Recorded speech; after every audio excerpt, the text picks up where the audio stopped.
Feudalism, feudal lords आपने सुना होगा, जागीरदार। फ्यूडलिज्म ये होता है कि कुछ लोगों को इतनी बड़ी बड़ी ज़मीनें दे दी जाएं, इतनी ज़्यादा इमलाक दे दी जाएं कि वो माला माल हो जाएं, बाकी लोग उनके गुलाम बन के, हारी बन के उनकी ज़मीनों पे फसलें खाते हैं, वो इतना मुनाफा कमा लें कि बाकी लोगों के ऊपर राज करें। इससे अवाम में डिवाइड पैदा होता है, अमीर अमीर तर होते चले जाते हैं और गरीब गरीब तर होते चले जाते हैं। ये जो कैपिटलिज्म होता है इसके अंदर ये होता है कि अमीर पैसा लगाता है और मजीद पैसा बनाता है। जो लोग इसका साथ देते जाते हैं वो कुछ ना कुछ अपना हिस्सा पाते जाते हैं। कैपिटलिस्ट अमीर से अमीर तर होता जाता है और गरीब गरीब से गरीब तर होता जाता है। कम्युनिज्म क्या कहता है? उन्होंने कहा कि किसी के पास कोई प्रॉपर्टी नहीं होनी चाहिए, कोई किसी चीज का ओनर नहीं होना चाहिए, हर चीज कम्युनिटी की होनी चाहिए, हर चीज अवाम की होनी चाहिए, हर चीज। ये सेंट्रलाइज सिस्टम होने की वजह से क्या हुआ कि जब हर बंदे को तनख्वाह मिल रही है तो काम कौन करेगा? लोगों के अंदर और अवाम के अंदर और हुकूमत के अंदर कोलैप्स बहुत ज्यादा होना शुरू हो गया। लिहाजा कम्युनिज्म भी अपनी मौत आप मर गया कि जिसको अल्लाह ताला ने दौलत ज्यादा दी है, हुकूमत का काम है, निजाम का काम है कि उसकी दौलत में से एक खास हिस्सा लेकर गरीबों में तकसीम किया जाए, और जो गरीब है उससे कुछ भी ना लिया जाए बल्कि उसकी मजीद मदद की जाए। ये है जस्ट सिस्टम जो बैलेंस है कम्युनिज्म के एक्सट्रीम के किसी के पास कुछ भी ना हो, और कैपिटलिज्म के एक्सट्रीम के चंद लोग सब कुछ ले लें, बाकी लोग इंतहाई गरीब हो जाए। इसके दरमियान का सिस्टम है कि अमीर के पास जो माल और दौलत है उसमें से खास हिस्सा लिया जाए और गरीब में तकसीम किया जाए, और गरीब को फारिग ना बैठने दिया जाए। गरीब फारिग ना बैठे बल्कि क्या करे, वो भी मेहनत और कोशिश करता रहे, लेकिन उसकी मेहनत और कोशिश अगर काफी नहीं होती तो उसको कंपेंसेट किया जाए कि बच्चे को पैदा होते ही वजीफा मिले। गरीब को उसकी गुर्बत के अंदर छोड़ ना दिया जाए। अगर आपका हमसाया भी भूखा सोए और आप पेट भर कर सोए हो तो आप दायरा इस्लाम से खारिज हो जाए। ये है वो बैलेंस सिस्टम कि जिसके पास है वो उसका ख्याल रखे, जिसके पास नहीं है। अगर अल्लाह की ज़मीन पर अल्लाह का निज़ाम नहीं है तो आप उसे इस्लामी निज़ाम नहीं कह सकते। वो शिरक तो हो सकता है, वो मजूसियत तो हो सकती है, हिंदू मत तो हो सकता है, नसरानियत तो हो सकती है, यहूदियत तो हो सकती है, कुछ भी हो सकती है, वो इस्लाम नहीं है, वो कुरान का निज़ाम नहीं है। कुरान का मकसद नुज़ूल क्या है? अल्लाह की ज़मीन पर अल्लाह का निज़ाम, किसी का हुक्म ज़मीन पर ना चले सिवाय अल्लाह के। और इस वक्त दुनिया में कहाँ पे अल्लाह का निज़ाम है? कहीं भी नहीं। यानी जहाँ पे जमहूरियत है वो पूरा मुल्क शिरक कर रहा है, जहाँ पे बादशाहत है वो पूरा मुल्क शिरक कर रहा है। और दुनिया में इस वक्त दो निज़ाम चल रहे हैं, या कम्युनिज्म है वो भी जमहूरियत टाइप की चीज़ है। तो जहाँ पे जो भी सिस्टम चल रहा है वो सारा का सारा क्या है? चाहे वो बादशाहत है, चाहे वो डेमोक्रेसी है, चाहे वो कम्युनिस्ट टाइप की सिंगल पार्टी गवर्नमेंट है, अल्लाह का निज़ाम नहीं है तो वो क्या है? शिरक है। तो इसका मतलब है कि पूरी दुनिया इस वक्त शिरक से भरी हुई है। हम सबको अल्लाह ताला शिरक से बचाए। ख़राब निज़ाम हर बार अच्छे इंसान को शिकस्त देगा। ख़राब निज़ाम कौमों को ग़ुलाम बना लेता है और उनको इतना जलील करता है कि वो जीने को ही तरक्की समझने लगते हैं। आर्टिकल 2A की रोशनी में भाई हमारा अल्लाह हुक्मरान है, एक चीज पे हमारा इत्तेफाक है, आओ उसके ऊपर बैठ कर बात कर लेते हैं। जमहूरियत से खुश नहीं आप? नहीं, ये जमहूरियत है नहीं। ठीक, बेहतर हो सकती है ना, आप उसको मौका तो दें। कौन सी मगरबी जमहूरियत?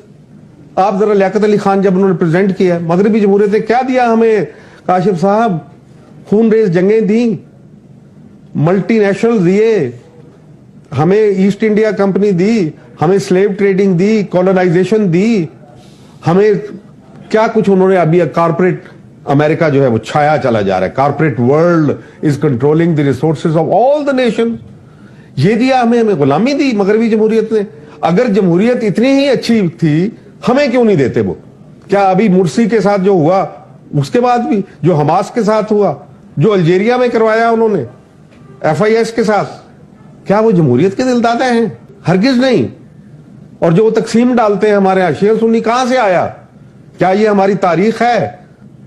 यानी वो अरबों की तारीख बल्कि मैं कहूंगा, या हमारे दीन का हिस्सा है। जिस दिन दीन मुकम्मल हुआ था कोई था शिया या कोई सुन्नी या कोई देवबंदी या बरेलवी? कोई भी नहीं था ना उस वक्त सर। लेकिन वो दीन है हमारा। जब ये बने भी हैं तब भी उसका गोरों से हमने गोरों के ऊपर हमने अनफॉर्चुनेटली हर चीज गोरे के साथ डालनी शुरू कर दी। ये भी उसी ने किया है सर, ये हमारी अपनी नहीं गोर। अरे बाबा, इसलिए कि गुलाम कौमों को बेदार होने की जरूरत है। You are a slave nation, for God sake understand. आप जमहूरियत मांगते हैं, ना गुलाम कौमों की जमहूरियत होती है, ना उनकी आमरीयत होती है, ना उनकी इंसानियत होती है। निजाम दुरुस्त नहीं तो तोड़ो इसे। पहला मरहला है दरवेशी का, दावत भी है, तबलीग भी है, खुशामद भी है, झिड़कियां भी उठा रहे हैं फिर भी बात पेश कर रहे हैं, ताने सुन रहे हैं फिर भी अपनी बात बयान कर रहे हैं। बानशय दरवेशी दर साजो दमादम सन, चू पुख्ता सभी खुदरा पर सल्तनत जमसन। जब तैयार हो जाओ, तकड़े हो जाओ, मजबूत हो जाओ, अब अपने आप को सल्तनत जम पर दे मारो, टकराओ, तसादुम। मीठे मीठे वास हमेशा के लिए नहीं होते। उज़िन लिल्लज़ीना युक़ातलूना बिअन्नहुम ज़ुलिमू व इन्नल्लाहा अला नस्रिहिम लक़दीर। आगे बढ़ो, ईद का जवाब पत्थर से। जब वो नहीं मानेंगे उसके बाद तो प्रेसिडेंट उनको बुलाएगा एक मीटिंग में اور اس میٹنگ میں ان سے کہے گا کہ کل سے تم لوگوں نے اپنے ادارے کھولنے ہیں یا نہیں کھولنے, تو وہ کہہ دیں گے کہ ہم نے نہیں کھولنے, تو پریزیڈنٹ اسی وقت ان کو وہیں پہ ان کو سزا دی جائے گی اور ان کو لٹکا دیا جائے گا چوک میں. پاکستان کا بجٹ بغیر ٹیکس کے آپ بنا سکتے ہیں اگر آپ شریعت کا ایک حکم نافذ کر دیں کہ چور کے ہاتھ کاٹ دو اور معاشی دہشت گردی کرنے والے کو سولی چڑھا دو. جس طرح دہشت گردی پر پاکستان میں سزائے موت ہے, اس طرح معاشی دہشت گردی پر آپ کو سزائے موت نافذ کرنی پڑے گی. کر کے دکھائیں. یہ جو پلی بارگن کا لا ہے نیب میں بالکل حرام اور ناپاک ہے. ان سارے ڈاکوؤں کو پتا ہوتا ہے کہ ہم جو مرضی چوری کر لیں, ہزاروں ارب کی کرپشن کر لیں, اگر پکڑے جائیں گے تو 5% 10% دے کے بھی چھٹ جائیں گے. لہٰذا ہم پر کوئی ہاتھ لگا ہی نہیں سکتا. اس بدتمیزی بکواس خرافات کو بند کرنا پڑے گا. آپ اگر کرپشن میں پکڑے جاتے ہیں تو شریعت کا حکم ہے ہاتھ کاٹیں گے آپ کے یا پھر آپ کا سر کاٹیں گے. کیا کا پیسہ نکالو ملک کا تو ہاتھ کاٹیں گے, اور پیسہ نہیں دو گے تو ہم سر کاٹیں گے. اتنا سا کام کرنا ہے, اور 10-15 بڑے بڑے کرپٹ لوگ پکڑ کے لٹکا دیں. ایک دفعہ کوا مار دیں پورا کھیت بچ جائے گا. اس کے علاوہ کوئی طریقہ نہیں ہے. کینسر بڑھ چکا ہے, سرجری کرنی پڑے گی. پاکستان میں آج تک کرپشن پر کسی آدمی کو سزائے موت نہیں ہوئی, جبکہ پورا ملک آپ دیکھ رہے ہیں کہ سال میں پہنچ چکا ہے کہ اکنامک کولیپس کی وجہ سے ریاست کولیپس کر رہی ہے. اور شریعت کا حکم نافذ کرنا شروع کر, ایک انگلی رکھیں چاپ کر کے اس کو ہاتھ کاٹے جیسے شریعت نے کہا ہے چور کرنے والے. ایک بھی ہینگنگ اگر آپ کر دیتے ہیں کرپشن کے اوپر تو ایک پریسیڈنٹ سیٹ ہو جائے گی, دہشت طاری ہو جائے گی. آج ہم کہاں کھڑے ہیں؟ پوری عمارت گری ہوئی ہے. نہ شریف عدالتیں ہیں, نہ شریف فیصلے ہیں, نہ احکام الہی نافذ ہیں, نہ حدود اور قصاص کے معاملات کچھ بھی نہیں. ہمارا فرض کیا ہے؟ حضرت حسین کی مدح کرتے رہیے, تعریف کرتے رہیے, صحابہ کرام کی مدح کرتے رہیے, مدح صحابہ, اس کے لیے مجلسیں قائم ہو رہی. بھائی کر کیا رہے ہو؟ تھے تو آبا وہ تمہارے ہی, مگر تم کیا ہو؟ ہاتھ پر ہاتھ دھرے منتظر فردا ہو. تلک امت قد خلت لہا ما کسبت ولکم ما کسبتم. وہ تو ایک امت تھی جو چلی گئی, اللہ کے ہاں پہنچ گئے. جو کچھ انہوں نے کمایا وہ ان کے لیے, تمہارے لیے نہیں ہے. تمہارے لیے وہ ہوگا جو تم کماؤ گے.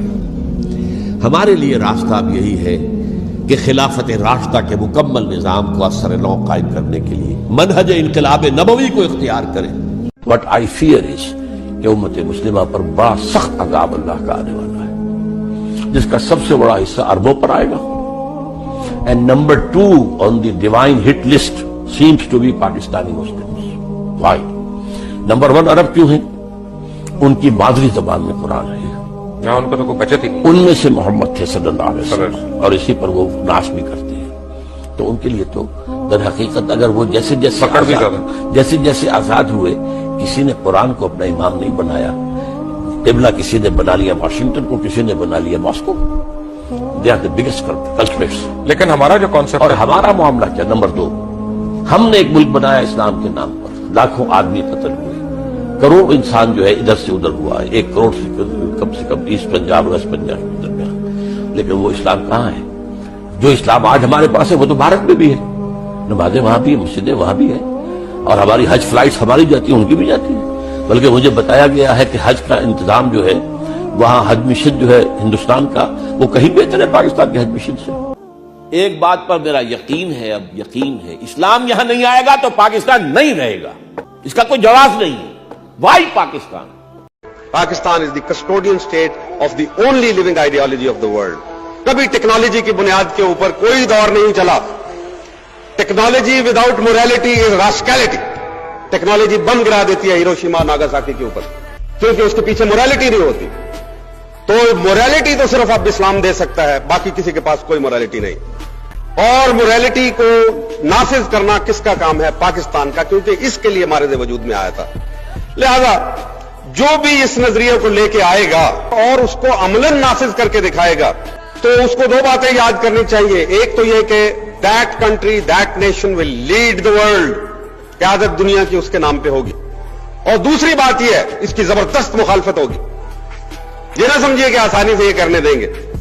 آپ کا مقابلہ جاری ہے, آپ حالت جنگ میں ہیں, صرف آپ اس کو جان نہیں رہے کہ آپ حالت جنگ میں.